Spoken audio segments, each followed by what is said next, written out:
Hi, I'm Stephanie with Rediscover Health, holistic nutritionist and health coach. Today I'm going to be demonstrating how to make my favorite sweet potato casserole recipe. Now, if you're like me, usually when you think sweet potato casserole, you think of that 9 by 13 baking dish covered in marshmallows. Usually a turn off for some people because it's too sweet. Well, it was for me. So what I have done is I've replaced the marshmallow topping with my very similar topping that I use in my apple crisp recipe to give it more of a fulfilling, nourishing sensation when you eat it instead of just extra sweet dessert before dessert. So we're gonna get into the recipe hands-on. You're going to be watching me process, and I'll be giving you a little bit of nutritional tips as we go. And if you have any questions about the recipe or any kind of ingredient swaps that you'd like to make, but you don't know for certain, just feel free to ask. You can find me on Facebook at Rediscover Health LLC, or on my website, www.rediscoverhealthllc.com is a place to contact me. So let's get started.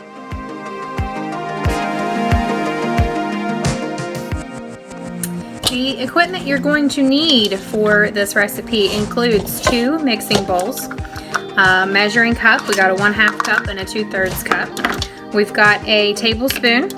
We have a hand mixer. We have our peeler, makes it easy for those potatoes. We're also going to need a 9-inch baking dish and a stovetop pot. Okay? All right, for this recipe, we are going to need sweet potatoes. About 5 of them should do the trick. We're also going to need 1 egg and milk. Now, in this case, I use almond milk for my recipes because I have a dairy intolerance. So this is how you can make this recipe dairy-free, by substituting it with a milk of choice. You're going to also need a cinnamon, and my favorite hidden ingredient is pumpkin pie spice. Now, why do I like pumpkin spice so much? Because it is a blend of cinnamon, ginger, nutmeg, and clove already put together in here for me, so I don't have to measure or weigh anything out. It's already just blended right up. You're also going to need a little bit of salt. For the topping, you're going to need some rolled oats. You will need some flour, and here we are using a brown rice flour, and I'll talk a little bit more about that later, but it is a gluten-free flour. So you can rest assured that this recipe is also gluten-free as well for those with gluten intolerance. I'm going to use walnuts for this recipe instead of pecans, just to give it a little bit of a nourishing kick. We'll talk about that here in just a moment. I'm going to sneak in a little bit of brown sugar, just a little, then coconut oil and maple syrup. So, let's begin.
you've enjoyed watching the sweet potato casserole recipe.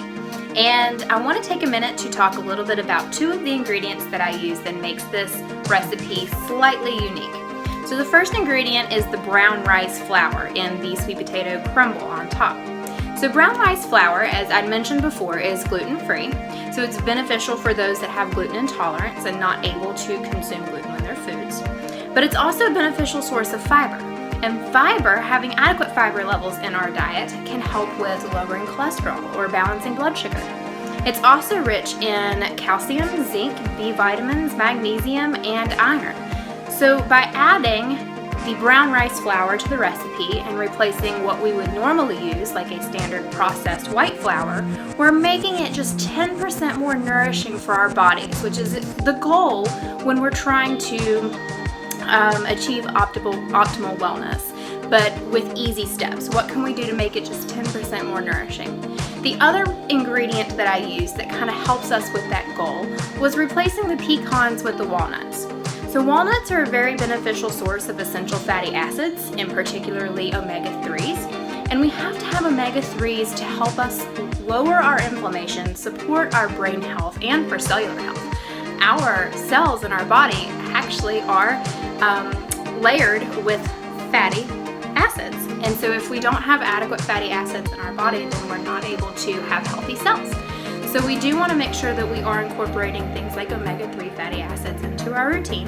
And by replacing the pecans with walnuts, that actually does help with that goal. So again, I hope that you've enjoyed this video, and if you have any questions about the ingredients or any ingredient swaps you'd like to do, please reach out.